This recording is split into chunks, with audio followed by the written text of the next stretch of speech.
Patrice, beaucoup de choses Oui. à la une dans les kiosques. Bonjour Laurent, bonjour à tous. Ce matin, vous lirez dans la presse qu'en Seine-Saint-Denis, un tiers des prostituées auraient moins de 15 ans.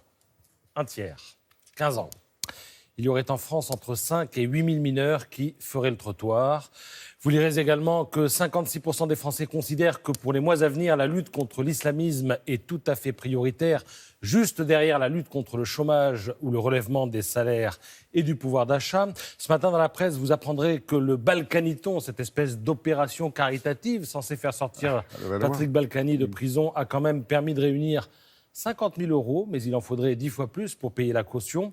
Vous lirez également qu'en Afghanistan, on en est à relâcher des terroristes pour pouvoir récupérer des Occidentaux. Le business des otages marche toujours aussi bien. Et que plus près de chez nous, à Barcelone, dans l'univers de l'opium du peuple, j'ai nommé le foot, eh bien, il y a de la friture sur la ligne entre Lionel Messi et Antoine Griezmann. Il est vrai que quand ils sont tous les deux sur le terrain, ça peut se faire au détriment de l'un ou de l'autre, décrypte Didier Deschamps. C'est Griezmann. Dans l'équipe. Voilà. Griezmann, comme vous dites, l'islamisme, Balkany, etc., etc. C'est vous dire si c'est varié ce matin. Mais on va quand même prendre le temps de s'arrêter sur un sujet qui fait l'unanimité en ce moment. Il sera bientôt trop tard, nous dit Plantu. Il faut vous le dire comment, demande Greta. Revu et corrigé par Coco. Ce sujet qui fait l'unanimité, c'est l'urgence climatique. Mais en la matière, comme sur tant d'autres sujets, eh bien, il y a le dogme et il y a la réalité.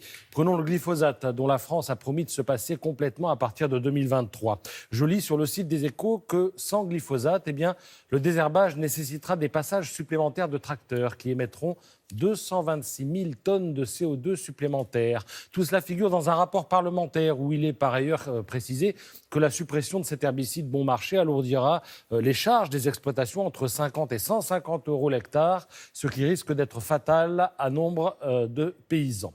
Alors je ne vous dis pas que le glyphosate c'est la panacée, je vous dis juste que l'émotion s'exprime parfois au détriment de la rationalité et au mépris du réel. Même chose avec la dernière innovation qui fait se pâmer dans les milieux anti-viande. Vous avez sans doute entendu parler du Rebel Whopper. C'est le nouveau hamburger dont on parle. C'est une copie sans viande du best-seller des fast-foods. Et il marque l'avènement d'une nouvelle ère, celle de la viande pour de faux, végétale ou de synthèse. Eh bien, dans l'opinion, Emmanuel Ducrot raconte que derrière les beaux discours, il y a surtout une grosse opération marketing. Imaginez que derrière les labos de viande artificielle et derrière les associations spécistes, il y a les mêmes financements. Imaginez que pour l'instant, on ne sait rien de l'impact sur l'environnement de la viande de culture. Il faudra passer à l'industrialisation pour le savoir. Imaginez que personne n'a pu encore démontrer le bénéfice environnemental qu'engendrerait la fin de l'élevage. Alors là encore, je ne vous dis pas que la viande artificielle est une mauvaise idée. Je vous dis qu'on ne sait pas forcément si c'est une bonne idée.